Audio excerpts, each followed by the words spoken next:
Hey guys, happy Tag Tuesday, happy Cinco de Mayo. Alright, we have a great workout today. We're going to start with a 20-minute AMRAP with a 5, 10, 15 rep scheme similar to Cindy. Alright, making sure that we're kind of moving consistently for the 20 minutes, not slowing down at any in particular movement, or else we'll kind of scale or modify so that we can keep that steady intensity throughout the full 20 minutes. We're going to start with 5 chair, bench, couch, dips, whatever you guys can set up in your apartment or house. 10 glute bridge pullovers, 15 front rack step ups. Alright, so kind of running through those movements real quick. Here I have a bench set up for the dips. I'm going to be able to put one hand, kind of fingers pointing down on either side of me, feet out in front. The further out in front you go, or the higher up you lift your feet, the more challenging the movement's going to be because your upper body's going to take more weight. If you need a little more assistance, make sure your feet are flat on the ground. Hips come off the bench or chair.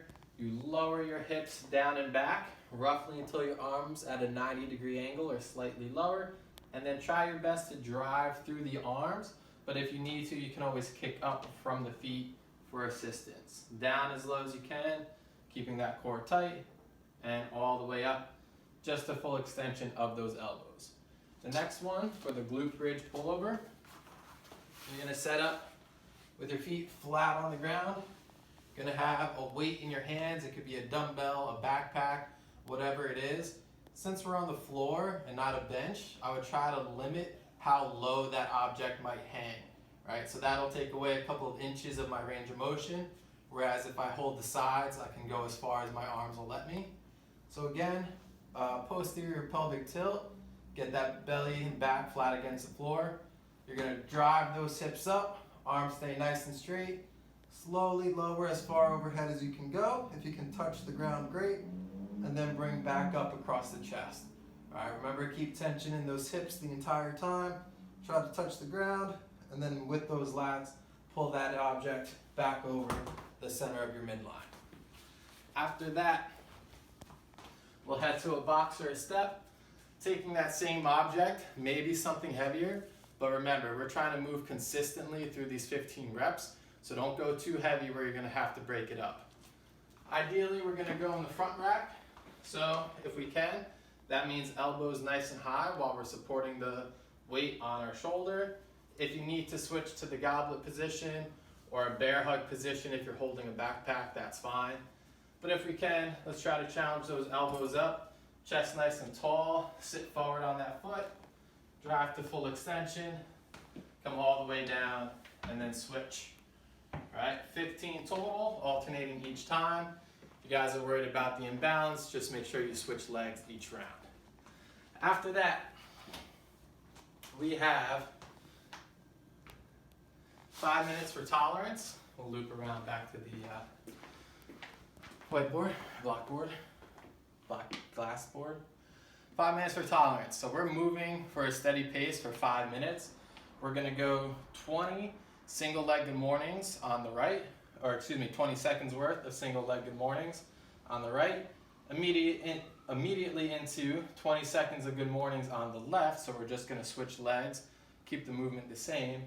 And then for 20 seconds, we're going to try to alternate pistols or do the Cossack Squats, all right, as the modification. The goal, similar to the AMRAP, is to be consistently moving. If your pistols are hit or miss, today is probably a day to work on the Cossack Squat.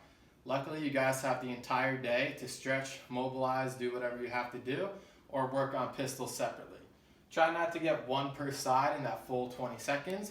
Rather, you scale down or scale based off your limitation. If you're not sure, ask your coach. And go with the Cossack Squats for the workout so that you move. So taking a look at those movements, the single-legged morning is going to be very similar to an RDL. You're going to bend one knee, and then you're just going to hinge from the hip, making sure that that free leg continues to lift up. So if this leg stays down, my back is going to round as I reach towards the ground. Whereas if I lift that free leg up, my back stays nice and flat, come to full extension, core stays tight, and we're going to move for 20 seconds. At the 20-second mark, we're gonna switch. Same thing, keeping that back nice and tight for 20 seconds worth of work. The Cossack squat, if needed, you're gonna start. Remember, the squat, you're gonna get into a nice big stance and then you're gonna stay there. The lunge is when you take those steps side to side. So for the squat, we're gonna sit back and down, try to let that knee fall forward if it wants to, come all the way up, shift to the other side. Your trail leg can do whatever it wants. Pointing up is gonna try to use your hamstring to get to the side. Keeping it pointed forward is gonna use the groin. So if one's tighter than the other, that might be why your foot switches. All right, and then if you can, you're gonna do pistols. My pistols aren't the best, so if they're taking me slow that day, I'm not gonna do them. I'm gonna do the Cossack squats.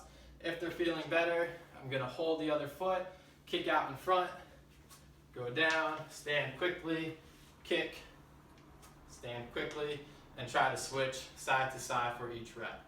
All right, pick what you guys can move through consistently for 20 seconds apiece, and we're gonna build up that tolerance.